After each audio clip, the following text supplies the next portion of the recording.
This is the G Podcast with your host, Tommy B. Welcome to episode 197 of This is the G Podcast. Yes. We'll keep it festive no matter what, y'all. Yeah. Man, turmoil in the Middle East, turmoil in the Smith household, and we lose another Isley brother, and we'll talk about it all in this episode. I'm Tommy B. This is the G Podcast. You know, each week we do news, politics, pop culture, and Tonya B's traveling this week, so the fellas are going to handle it. Only 3 episodes away from episode 200, and I've got to say thank you so much for joining us for another week. We're going to go ahead and get it started, man. We've got a lot of news ahead. Syracuse Mike will give us a timeline of the war in Israel. What you got, Mike? News team, assemble! Time for the Week in News with Syracuse Mike. Israel is at war after a surprise attack by Hamas militants. It's likely that at least a total of 2,000 people have died on both sides of the battle since militants began their assault on nearly 24 Israeli towns and army bases. This started over the weekend. At the United Nations Sunday, Israel's Gilad Erdan is asking for international support. Hamas's war crimes must be unequivocally condemned. This unimaginable atrocity must be condemned. Israel must be given steadfast support to defend ourselves. U.S. Defense Secretary Lloyd Austin has ordered a U.S. carrier strike group to assist Israel. Secretary of State Antony Blinken is also working to find out if Americans are among those killed or taken hostage. President Biden confirms at least 11 Americans are among the hundreds killed in Israel after the deadly attacks by Hamas. Israeli Prime Minister Benjamin Netanyahu vows fierce retaliation. Hamas will understand that by attacking us, they've made a mistake of historic proportions. We will exact a price that will be remembered by them and Israel's other enemies for decades to come. Israel's defense minister has ordered a complete siege on Gaza, cutting off electricity, food, and fuel to more than 2 million Palestinians. Many are already living in poverty. There's also the issue of hostages. Monday, Hamas militants threatened to start killing Israeli civilian hostages if the bombing of civilian areas continued without prior warning. It's believed some Americans are among the hostages. There have been protests all around the U.S. In New York City Monday, supporters for Israel and Palestinians gathered on the streets. Groups supporting Palestinians are condemning Israel over retaliatory airstrikes and military operations following the deadly surprise attack by Hamas against Israeli citizens just days ago. President Biden spoke to the nation Tuesday and again vowed to support Israel while condemning the attacks by militants. They use Palestinian civilians as human shields. Hamas offers nothing but terror and bloodshed with no regard to who pays the price. Mr. Biden confirmed that at least 14 Americans have been killed since Israel was attacked over the weekend. The president also denounced Hamas, the group both the U.S. and Israel have labeled a terrorist organization. He called the attack on Israel by Hamas an act of sheer evil. The president also voiced concern for Americans that are being held hostage. He asked Israel to follow the law of war in its response. Israel continued pounding Gaza Tuesday with airstrikes to punish Hamas. In the meantime, Palestinian citizens have been running for cover. The bombing has killed hundreds and flattened buildings. According to the Israel Defense Forces, they have mostly secured their border with Gaza. Secretary of State Antony Blinken is spending Thursday in Israel. Part of his mission is finding out if Americans are among the hostages taken by Hamas. We have a number of Americans who remain unaccounted. We are working very closely with the government of Israel to determine their whereabouts and if they have been taken hostage by Hamas, to work to secure their release. The U.S. death toll has risen to 22, while 1,200 Israelis have died following the militant attacks. The U.S. State Department is arranging evacuation flights to get Americans who want to leave out of Israel. Israel is pounding Gaza with airstrikes ahead of a ground invasion in response to the horrific weekend attack by Hamas on Israel. The U.S. death toll is rising, according to John Kirby, the White House Security Council spokesman. So far, 27 Americans have been killed. And the number of unaccounted for stands today at 14. Again, that's 14 unaccounted for. While there is no direct proof that Iran was actively involved with the Hamas attack on Israel, U.S. Defense Secretary Lloyd Austin says that involvement can't be ruled out. We also know that Iran has a long track record of supporting Hamas. And so there's a relationship there that extends over the years. We've also learned that the U.S. and Qatar reached a quiet understanding not to allow Iran access to any of the $6 billion in Iranian funds that were transferred to Qatari bank accounts last month. Israel has ordered the evacuation of over 1 million people in northern Gaza, including Gaza City. This evacuation is for your own safety. You will be able to return to Gaza City only when another announcement permitting it is made. That's Jonathan Conricus with Israel Defense Forces. Palestinians have 24 hours and will only be able to flee south within Gaza because Israel has completely sealed off the territory. The UN says that 400,000 Palestinians have already been displaced. Many also have no food or place to go. Plus, Hamas is telling people to stay put. It's believed that an Israeli ground offensive is imminent. The overall death toll on both sides is over 2,800. Rudolph Isley, one of the founding members of the Isley Brothers, has died. He was 84. He was with the group when hits like Shout, Twist and Shout, That Lady, and It's Your Thing hit the charts. Rudolph Isley actually left the Isley Brothers to become a minister in 1989. In Alabama, Carly Russell was found guilty of false kidnapping in order to pay about $18,000 in restitution. She also gets to spend a year in jail. The 25-year-old made national headlines in July when she called 911 to report a toddler missing on a highway in Hoover, Alabama. Russell later admitted that she lied about the toddler and about being forced into an 18-wheeler. Thanks, Mike, for the headlines, man. It has been, as you all know, it's been a crazy week, and it's difficult to ignore what's in the news. I mean, we got to talk about it. I mean, the news this week has been the war in Israel. I mean, without a doubt. I mean, there are other things that we're going to talk about. By the way, Tonya B is off this week, so we're going to do a little bit of the tea when we finish this. But, you know, the serious nature of the conversation, I'm going to let you know up front, the language is going to get harsh because I'm going to keep it really real on the show.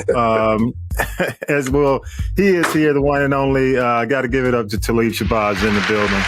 Talib, wear your headphones, man. You all good? I left him at the gig last night. At the gig. That's all right. That's all right, brother. We're going to make it. Hey, but I want you to hear me loud and clear. But yes. Just dominating the news, man. And I'll give you guys, first of all, let me say to Syracuse Mike Roberts this week. First, happy birthday, Mike. Happy birthday. You know, Mike, another year, absolutely. Another year for Syracuse, Mike. And let me give him some applause for that. Yeah. And also an amazing week reporting, and it was not easy because it was coming in fast and furious. But, you know, I'm not going to go through the timeline. Just listen to Mike's report in the podcast from start to finish. He gives you a pretty in-depth, some insight into how this thing started and where it is now. But let me give you a quick update as we tape. Israel is reiterating to the northern population of Gaza to evacuate south. They are establishing now, I think, as we tape, this is from NBC News, a second route to help expedite, to make it even faster to head south. As of Friday, we tape on Saturday, 70 people, mostly women and children, were killed after Israeli strikes hit convoys of evacuees heading south. At least 1,300 people, including 258 soldiers, have been killed in Israel. More than 3,300 have been injured. In Gaza, over 1,900 have been killed, more than 7,600 injured. And again, this is from NBC News. I'm just going to go to you, Talib. Give me your thoughts, man. I don't care where you start, where you are. What are your thoughts? Okay. My first thought is just in the whole hypocrisy of the two-state solution. You know, how is Israel, how do they justify the way that they feel? Again, no, let me back that up. What I think is that this is very hypocritical. You know, the fact that Israel occupies Palestine and has occupied Palestine for over 70 years. You know, how do you have somebody who comes into your backyard and says, hey, you know what? This is mine now and I need you to piss off. You know what I mean? Mm-hmm. So, you know, I've never really understood that dynamic in terms of world history. Like, you come here, you know, like, this didn't exist until you got here, the state of Israel, you know? And now you block you block Palestine from having any kind of, you know, rights. Well, that's philosophical. You're looking at the, you know, and that's, you know, that's a 70-year argument. Yeah. Yes, I mean, that's been going on for a while. Yeah. Yes. But based on that, we now have this. You know, we have a place and a time where, you know, Israel seems like it's all right and Palestine is all wrong because, you know, Israel has the right to defend itself, but Palestine does not have the right to rebel. Yeah. Well, can I say this? And I want to be clear. I think there's a difference. I think you have to differentiate the players. Okay. Hamas, in my opinion, is not fully Palestine. Okay. It's an organization, political organization that's actually being seen now as a terrorist organization that basically inflicted some serious pain on civilians, you know, on innocent people. So now, just as our 9/11, they're going to be viewed as the new ISIS, regardless. Okay. Right. They knew that had to be the result if they took these actions. So I do believe that what they did was wrong. Now, philosophically, I hear what you're saying. I understand. I agree. But I think you have to take the play because and you and I, we've had this conversation before. I think, you know, for the most part, we've had this conversation. Yeah. I don't agree with Netanyahu. I think that the problem with Israel right now, and you know, we've been having a major uprising in Israel because of everything that's been going on with Netanyahu, you know, the unrest, the protest in the streets. He's been a distraction. And honestly, I think when you look at the situation, you look at what just went, I mean, you know, this is a country that is well funded, a nation well funded. Extremely well. I mean, one of the most, how do you say it, in terms of war-ready countries, probably one of the most war-ready countries in the world. How are you sleeping for this type of attack? And I think it has a lot of it has the Iron Dome. Yeah. You know, how do you miss a lot of obvious signs? And in my opinion, I think it has to do with Netanyahu. I think it has to do with Netanyahu, his heavy-handedness, his inability to compromise and negotiate, not only when it comes down to between himself or his country and Palestine and Hamas at one point, but also just within his own country. He's facing corruption trial, bribery, fraud, breach of trust. And you know, in my opinion, the country's just kind of been spiraling out of control. It reminds me very much of what's going on in the U.S. to a certain extent. Yeah, it's extremism. So what I'm saying is, Talib, I get your point. And definitely without a doubt, it's a conversation that needs to be had. Right. Unfortunately, I don't think you can have it with the current players. I don't think you can have this kind of conversation as long as Netanyahu is in power in Israel. I don't think you can have this conversation as long as Hamas is quote unquote in power in Palestine. You know, and you know, Hamas even might be the next leg of Iran, you know, in terms of how their funding goes. So, you know how Iran feels about Israel. You know, but that's you know, and that's the thing. You know, so how can you? No, go ahead. I'm gonna let you go. But I'm just saying, and I'm gonna say that. I'm gonna say this one thing. I'll let you have it. How can you have an honest humanitarian discussion with these extremes involved? Even the evangelicals in America, how can you have an honest conversation with all these nuts involved? Well, see, you know, again, the thing is that I think that it's hard, it's going to be hard. These are going to be hard conversations because we never really get past when and watching, because I've been trying to watch as much about the as much coverage of the war as I can. Yeah, because I really want to hear other people's perspective. You know, it's like, okay, but when you hear a Jewish person talking about Israel, there's a certain amount of reverence that I don't necessarily totally get in terms of how the Jewish people look at Israel. And then to hear them talk about it, it's like you forget that the Palestinians are humans, and you look at them as enemy combatants. You know, kind of like how the police looks at the the police here in America look at any criminal as a perp. You know what I mean? And once you put these people into a category that lessens their humanity, it's easier to discriminate and to downplay their existence because you've already lumped them in this manner that's not human. So you want to talk about a humanitarian, you want to talk about humanitarian interests and how to get to that point, you're definitely going to have to get different players. Netanyahu is terrible.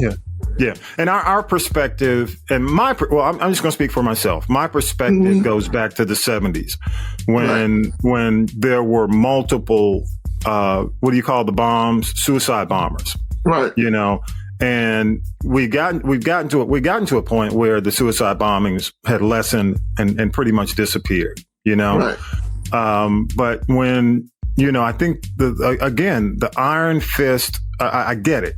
People, politicians, the extremism, when it comes down to how we run our country, how we rule our country, or how they rule their country, everybody's about this extremism and these philosophies, but there's not, even when we take a look at what's going on in our own Congress right now, when we take a look at what's going on with the House, in terms of the Speaker of the House and the Republicans, everybody's so dug in that you can't have a conversation about what's best for the people. Right. And, we can't even have a conversation in America about what's best for the people. Exactly. And that's what I'm saying. So how do you expect, this is biblical. This goes much deeper than, two brothers on a podcast can solve, but they need to listen. Yes, they do need to listen. But my point, they listening. But my point is, I just think, the extremes, man, again, I'm just not a fan of Netanyahu. I believe even going back and I don't know all the players. I remember when President Carter got involved and you had the peace accords and Clinton got involved. It just seems to me, that when Trump and Netanyahu are on this parallel track, or when you have that type of leadership, trouble will always ensue. Yeah. And right now they're facing 9/11. I mean, I heard the first thing that Netanyahu said when the strike hit to the press was, Israel is experiencing its version of 9/11, that we faced in America. Right. And I heard one of the journalists this week say, not only that, but he said, if you look at the damage as it relates to the population, they experienced 11 times, may not from a body standpoint, but when you look at the population per capita, per person, it was probably 11 9/11s. Yeah. So they're out for blood. And it's, and quite frankly, it's unfortunate because, it's not now about helping the people. It's not about the fact that these people in Palestine are so poor and living without. You mentioned the fact, and it's in the news, that they've cut off water, electricity, the food, everything's being cut off. And now you're talking about over 1 million people having to migrate south. Right. Without, and what good is that really going to do? Let me ask, why? Well, it's about the ground. They're about to hit the ground. Okay. Ground, right. It's going to be a ground war. Right. But what I'm saying is that at this stage, you've literally leveled the entire city. Yeah. And now you're telling people, hey, I know that you didn't have nothing before. You didn't have shit. But now you gotta have. Now you're not gonna have shit, and I need you to just start walking. You know what I mean? Well, yeah. And I think part of this, and I'll mention this. There are a lot of tunnels underground. I mean, this is under this entire region. A lot of tunnels. So they are basically hitting the ground to start going into these tunnels and bombing these tunnels. To find the leaders, and eventually, again, it comes down to, I hate this, man, because we're in this, regardless of what, my brothers and sisters out there saying, well, this shit ain't got nothing to do with me. Yes, it does. Because eventually, the U.S. is tied at the waist, connected like a Siamese twin to Israel. Okay. Right. And what this means is, because they're dealing with the 2023 version of the war on terror. Okay. So there's no doubt that potentially Iran is involved in this. And it will probably come out that even though we know that there's been some money involved, that this thing was fully funded and backed by Iran. So which means there are other not so friendly members of the international community who will actually come after America and all Israel's, basically allies. So we are, regardless of how you feel and whether or not you see it on our front, we are involved. And you got to keep in mind, when it comes down to funding, of course we funded the Afghan war heavily. But the second funding, when you look at the amount of international money, it goes to Israel. Israel has a blank check. What is it? They're like number two? Number two? Definitely. I would say 2 or 3, but definitely, at this point, number 2. And it's basically, the Afghan war, Afghanistan, we pull back. So eventually it's going to be number 1 again. Yeah. So, it's different from anything we're dealing with in Ukraine. Because, this has been going on for a while and we've been a constant supporter, and ally, closest ally to Israel. So, it remains to be seen how we're impacted by this. I just hope, the other concern, and I want you to jump in, man. Mm-hmm. Iran has nukes. Israel has nukes. China is talking about getting involved as a quote unquote negotiator. They got nukes. North Korea is a friend of Iran. They got nukes. So it's like, and we don't even know Russia. I don't think Russia's come out and said anything. So we're talking about all these countries with a nuclear arsenal, even though this small region could kick off World War III. A lot of people feel we're already in World War III. They say we're already there. This is about as close to ethnic cleansing as it gets. Yeah. This is, and that's what I'm saying. This is like, look, guys, Hamas made a move, and out of their frustration, so I think, and they went above and beyond. They lost the moral high ground in this one. You know what I mean? Right. Yeah. But now, are we really saying that tit for tat is okay? You know what I mean? Like, didn't we learn anything from 9/11?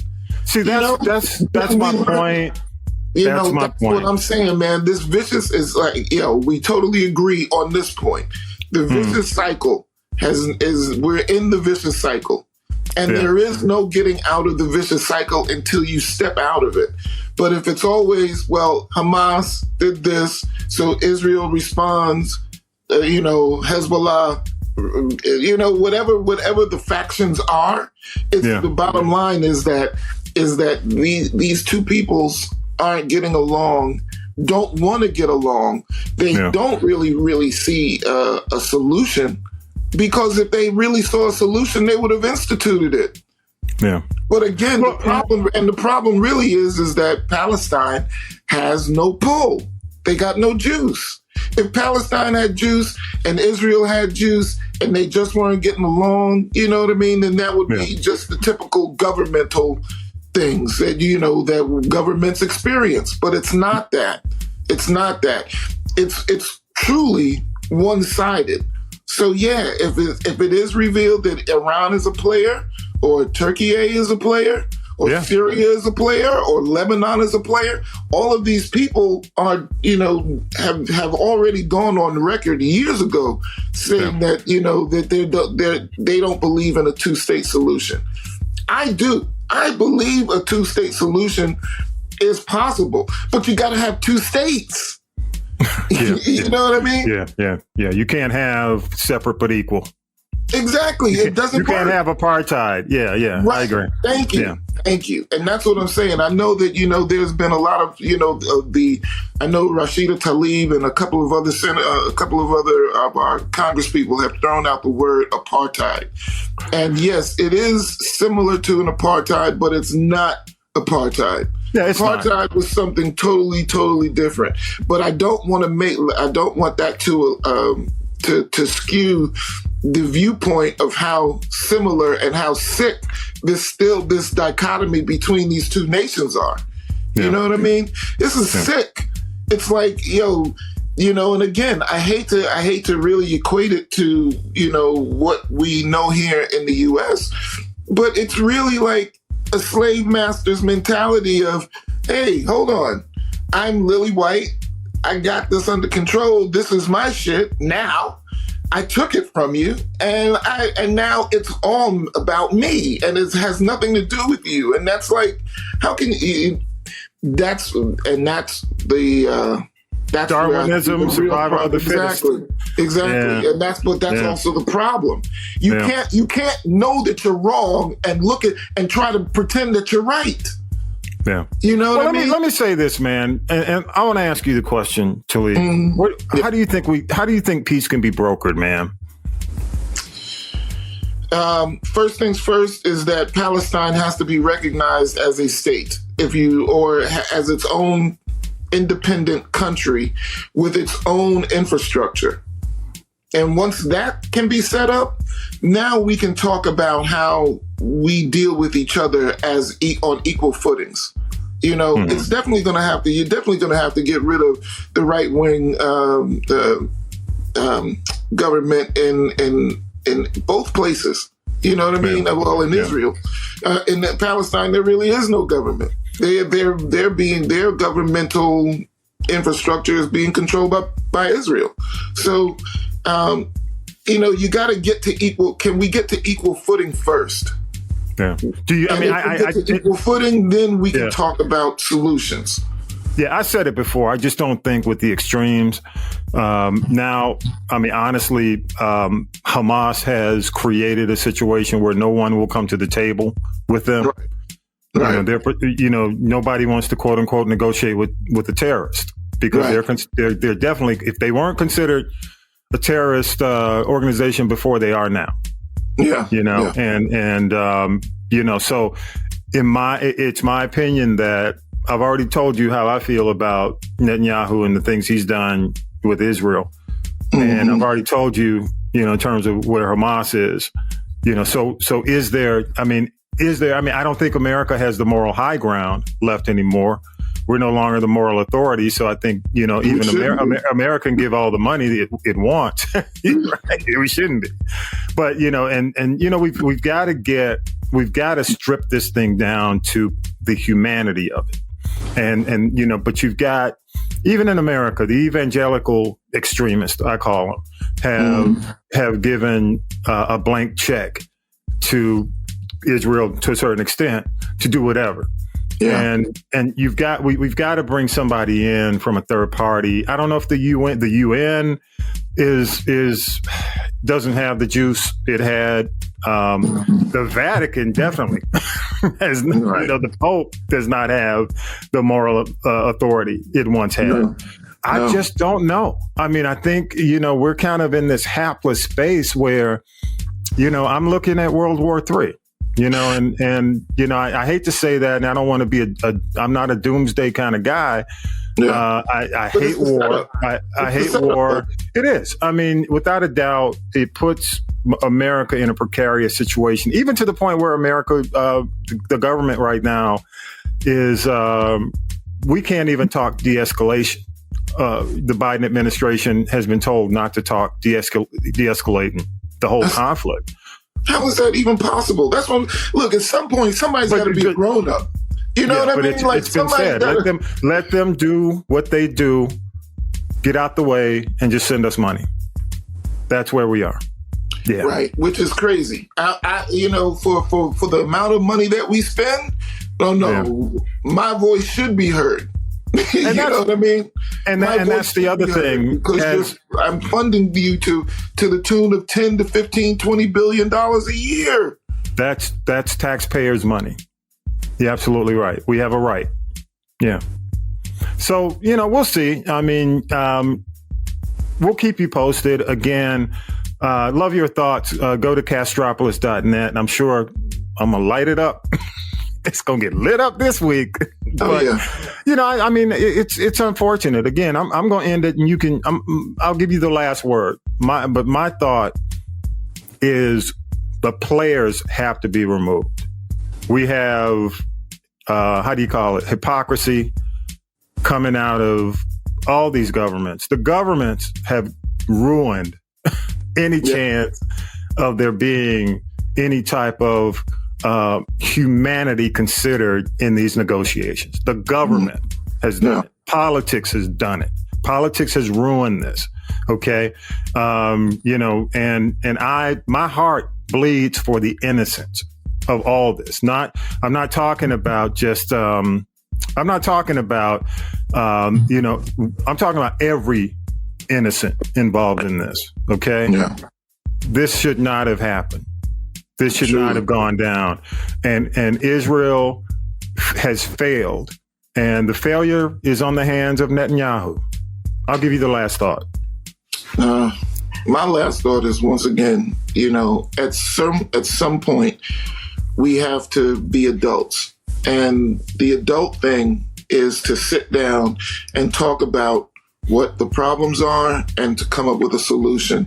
Yeah. This whole kitty, I'm bigger, I'm badder, you're nothing, that whole thing, like you said, the humane aspect of it. It has to be put back in place. We have to be able to look at people and say, yeah, you're different, but we are the same species. We are the same. We have to get along. Mm-hmm. You might not have gotten here by the best means. Yes, things might have been messed up until now, but this is where we are at this particular moment. How are you going to rise to the occasion? That's what the question is now. Who's going to rise to the occasion? Who's going to step up and be the adult in the situation? Yeah, that's a good point to leave this on, man. Good point. All right, y'all. Hey, let's, Tonya B, no tea this week, man. So, Tonya B is traveling, man. So let me go through a couple of points, a couple of things that she would have mentioned in the tea. One of the things is we lost Rudolph Isley, one of the Isley brothers. One of the three passed away. One of the three original members. He had been a minister really since 1989, so he stepped away from the group. I mean, unfortunately, he was suing Ron this year. So we'll see how that, what goes down posthumously since he's passed. Right. But what was some of your favorite, man? Because when you think Isleys, we're in a different generation, kind of like partially, but we are in the same. But yet, What's some of your favorite Isleys, man? I'll give you mine, but what's yours? Oh my gosh. Well, okay, so although the songs of the 70s played, that was my soundtrack to growing up. I think my first experience with the Isleys was the Between the Sheets album. I was about 13 when that joint came out. Wow. And I remember being at a party on the South Side, and Jamaica, Queens, South Side party, backyard party. I was coming out of the 8th grade, going into 9th, and Between the Sheets came on, and I was slow dancing. I put my hands on old girl's booty, and I was like, man, you couldn't tell me. Don't stop the music. You know what I mean? Like, this was not just this was love. I was the man. You know what I mean? So,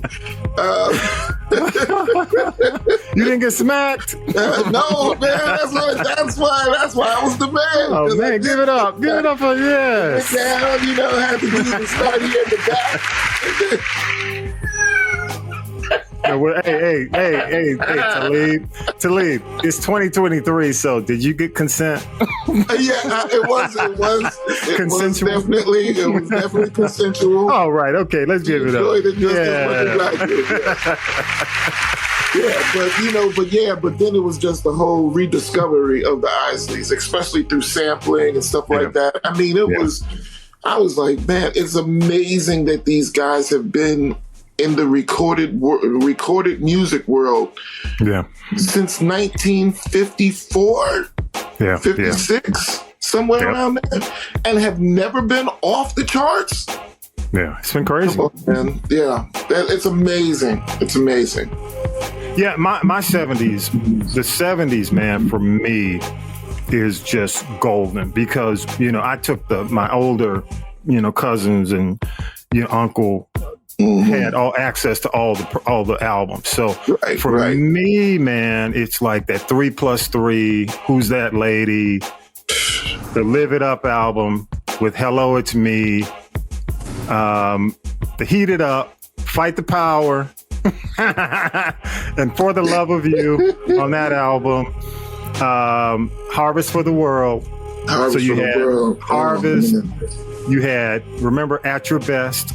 Yeah, and you had Let Me Down Easy, and then my even though I do like the 80s stuff, but the end of the 70s, Go For Your Guns.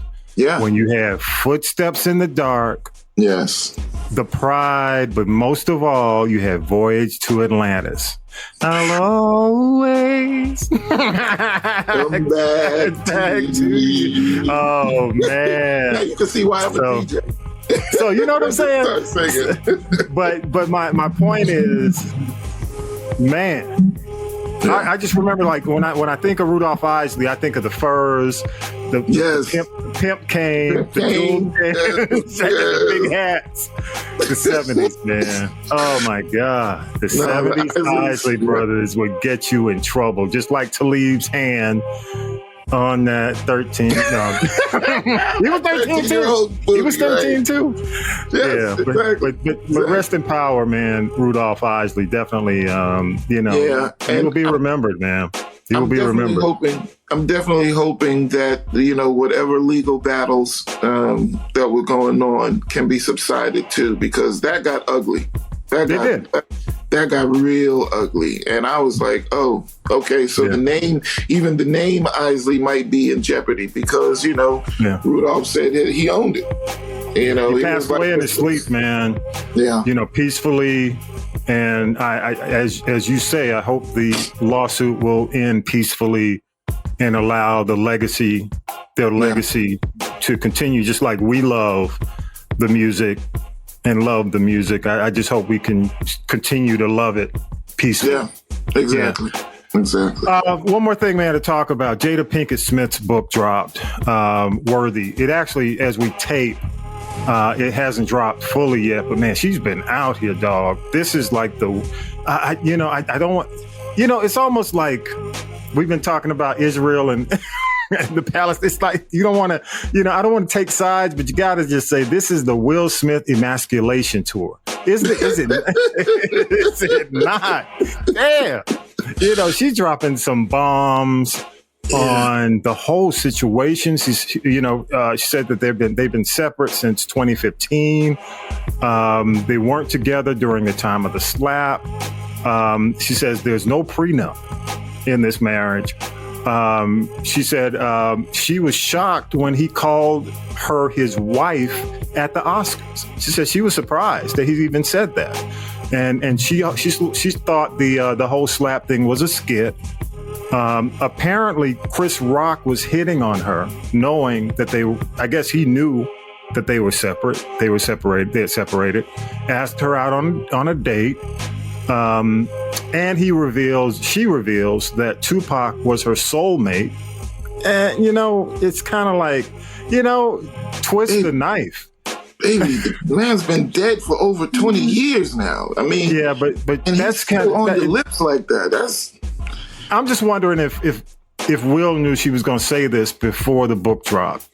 And she also reveals, unfortunately, that she's been, suicide ideation has been part of her life since she's been in her 40s. So it's a deep book, man.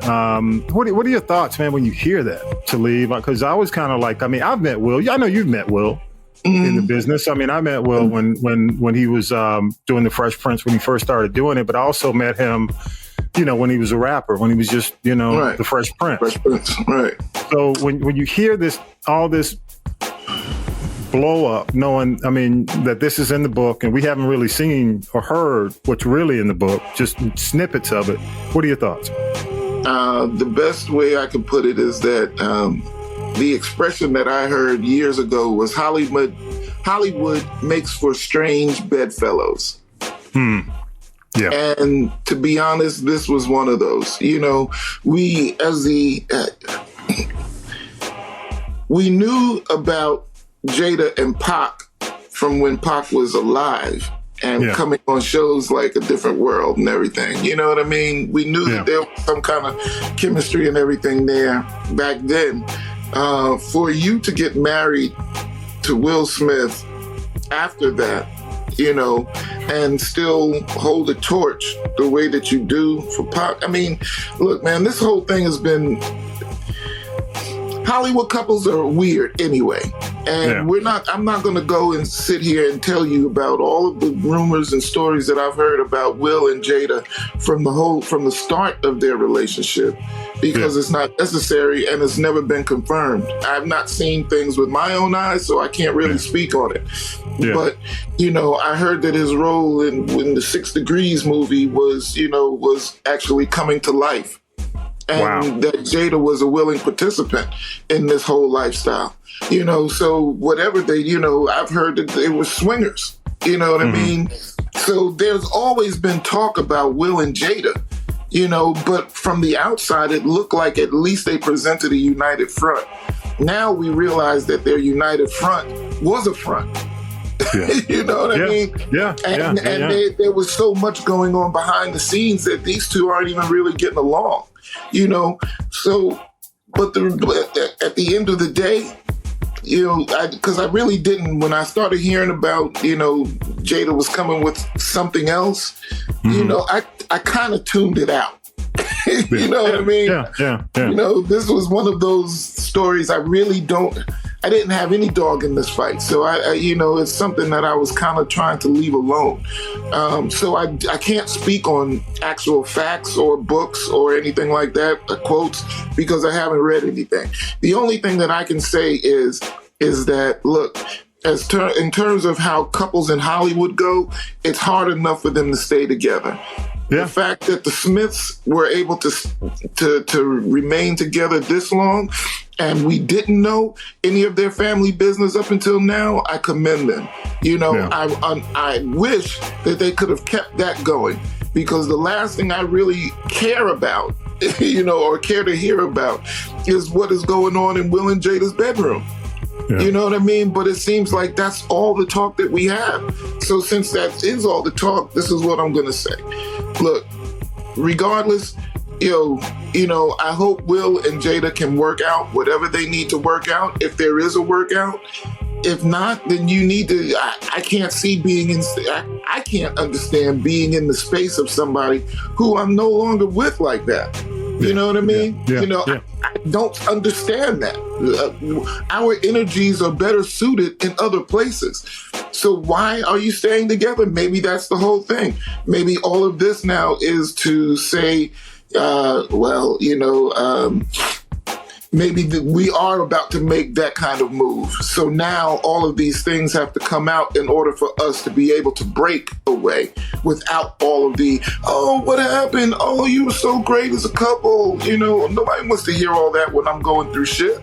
This dude is cheating on me. I'm cheating on him. And you want to talk about how we would look so good together?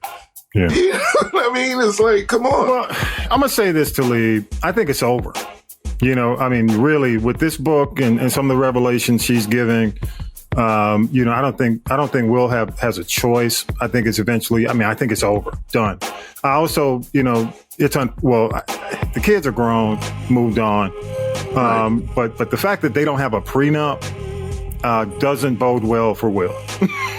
Because he was making the money, you know what I'm saying, toward the end, so the fact that she spilled the tea that they didn't have a prenup when they got married, 97 in the 90s, that's another thing that says, oh shit, Will, go talk to, I don't even know, is it Kevin Costner? go get the Costner lawyer, cause you's in trouble, bro. Yeah. A lot of money gone. Yeah. You know what I'm saying? And, I'd be foolish to say I didn't see it coming. I think with the Red Table Talk show being canceled, with her, it was canceled. It was canceled, and a lot of it had to do. You got to keep in mind that even from a favorability standpoint, she had always been less favorable than Will, but Will's popularity dropped after the slap, and hers went even further.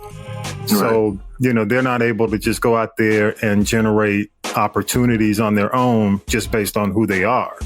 So the book is actually as hard as it is, in my opinion, because she needs to sell books.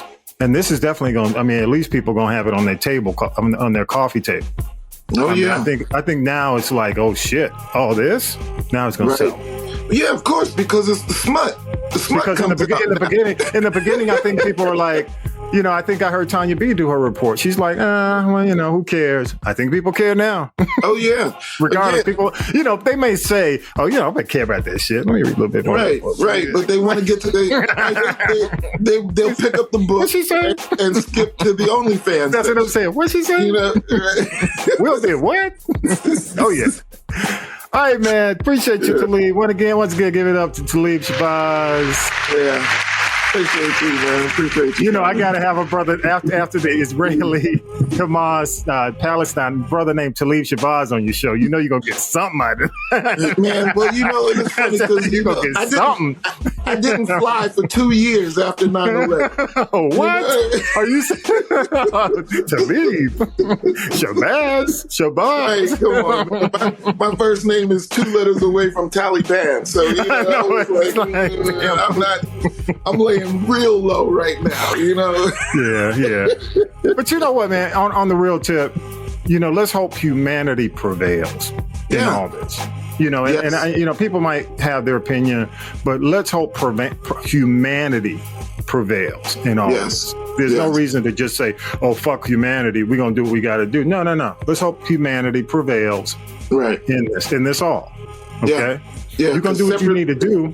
We know about the war on terrorism. We went after a bunch of folks and we were out there waving the flag. So I get that mentality, but there's a human cost.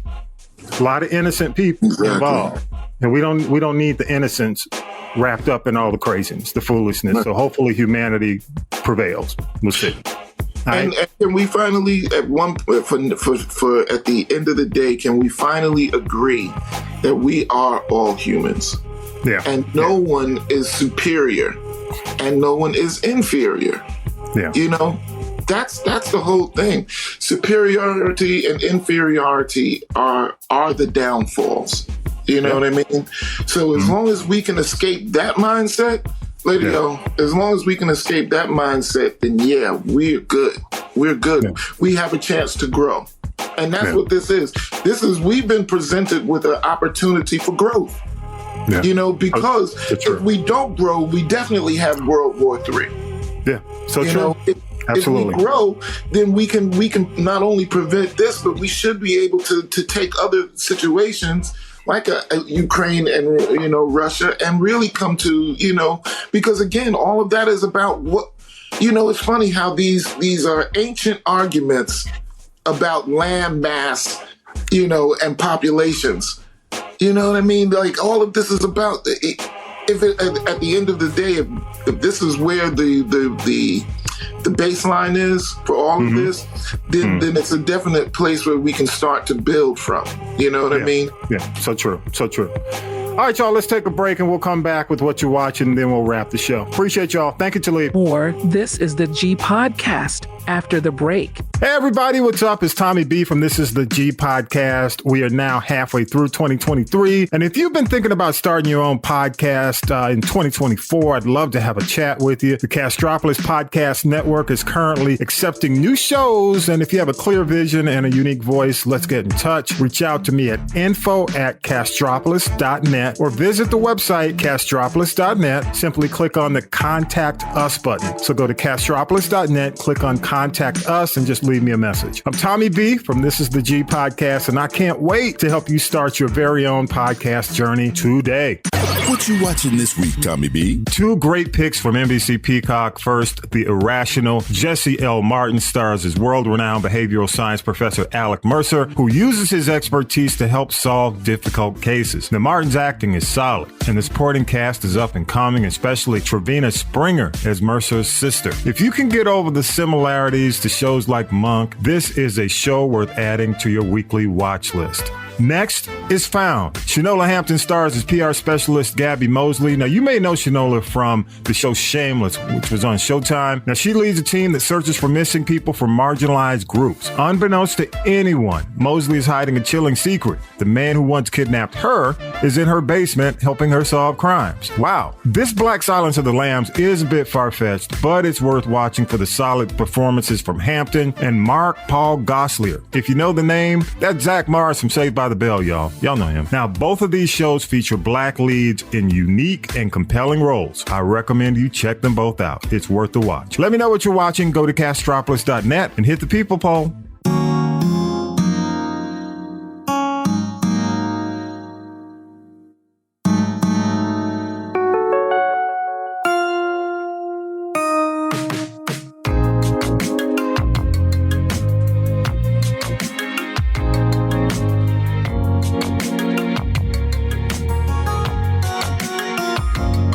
Man, as always, big thanks to Syracuse Mike, Tonya B, Vi, Talib, Shabazz, author and political analyst Harold Michael Harvey. Big thanks to the crew, Millennial Nick, Lady J, Regia, music by K-Dub, all those who help us make it happen week to week. Remember, every Sunday, 6 p.m., you can stream us first. All of our links are in our social media, or you can just go the easy way, castropolis.net. Everything is there. And we really appreciate you when you share us with your friends. It don't cost you nothing, y'all. And the big PSA this week I think is relevant is from President Carter. He said this back in the day. War may sometimes be a necessary evil, but no matter how necessary, it is always an evil, never a good. Remember that. Appreciate you all for supporting the show each week. Don't forget to subscribe and turn on your notifications to get the bonus episodes. You know we're doing dailies now, 5-minute episodes during the week, so make sure those notifications are on. Subscribe on your favorite podcast app or just go to the YouTube channel, y'all. With that, episode 197 is in the can. Have a great week. Peace and power to the people. You've been listening to This is the G Podcast. And This is the G Podcast is a production of the Castropolis Podcast Network. Thanks for listening.